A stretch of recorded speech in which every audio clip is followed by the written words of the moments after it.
मजेदार स्टोरी के लिए जरूर देखें एसडी चुलबुली शॉर्ट और चैनल को सब्सक्राइब करें और पसंद आए तो वीडियो को शेयर करें। मजेदार स्टोरी के लिए एसडी चुलबुली शॉर्ट।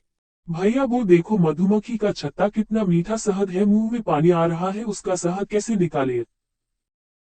मैंने सुना है मधुमक्खी धुएं से भाग जाती है। वो कड़वा तीखा, जैसे ही उस पर धुआं लगेगा वो भाग जाएगी और हम उसका शहद निकाल लेंगे। इस तरह दोनों भाई ये सोचते हुए कि हम ये शहद कैसे निकालेंगे अपने घर की ओर चल देते हैं। दोनों भाई तेजी से अपने घर ये सोचते हुए पहुंचते हैं कि मधुमक्खी का शहद कैसे निकाले। दोनों भाई जैसे ही घर पहुंचते हैं तो उसकी दादी बीड़ी पी रही थी और धुआं भी काफी निकल रहा था। दोनों टकटकी लगाए देख रहे थे। अचानक एक के मन में विचार आया। भाई देखो अपनी दादी बीड़ी पी रही थी, कितना धुआं दे रहा था। दादी को मधुमक्खी के छत्ते पर बीड़ी का धुआं मारने को कहेंगे, धुआं जैसे ही लगेगा मधुमक्खी भाग जाएगी और शहद निकाल लेंगे। दादी माँ, आप बीड़ी का सूटा जोर से मारती हूँ क्या धुआं निकालती हूँ? ये आपकी बहुत बड़ी ताकत है। आप मधुमक्खी के छत्ते पर बीड़ी का धुआं मारना, मधुमक्खी धुआं से भाग जाएगी। इस प्रकार दोनों भाई और उनकी दादी तेजी से मधु का शहद निकालने के लिए चल पड़ते हैं।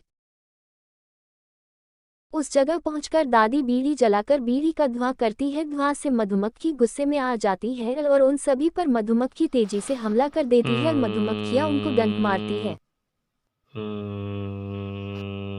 इस प्रकार दोनों भाई और उनकी दादी बहुत ही तेज दौड़ने लगते हैं। बहुत सी मधुमक्खियां उन तीनों को खा जाती है और वे तेजी से भागकर अपने घर पहुंच जाते हैं। मैंने आप तीनों को खोजा, कहाँ गए थे और आप तीनों की गाल सूजे हुए हैं, क्यों, क्या हुआ? दादी माँ बहू को सारी बात बता देती है। दादी कहती है, बहू इन दोनों को कड़ी से कड़ी सजा दो, आज के बाद ऐसा ना करे। उसकी मम्मी दोनों को पीटने के लिए डंडा लेकर आती है। दोनों बहुत डर जाते हैं।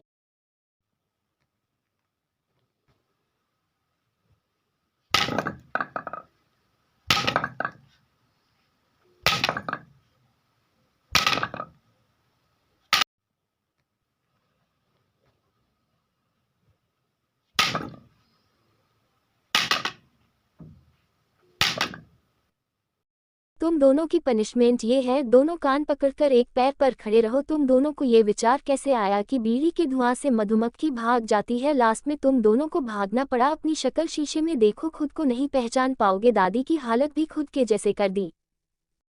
मम्मी हम दोनों को माफ कर दो, कभी ऐसी गलती नहीं होगी, प्लीज सॉरी। कोई सॉरी नहीं, दोनों कान पकड़कर खड़े रहो। अब तुम दोनों 15 मिनट तक हाथ ऊपर करके चुपचाप खड़े रहो। सही से मुर्गा बनो, नहीं तो पीछे बड़े डंडे पड़ेंगे। इतनी बड़ी गलती की तुम दोनों। देखा दोस्तों, हमें इतनी बड़ी गलती नहीं करनी चाहिए। आपने देखा लास्ट में उनको मुर्गा बनना पड़ा। मधुमक्खी ने गाल सुजाए और मम्मी से पिटाई हुई और सजा भी मिली।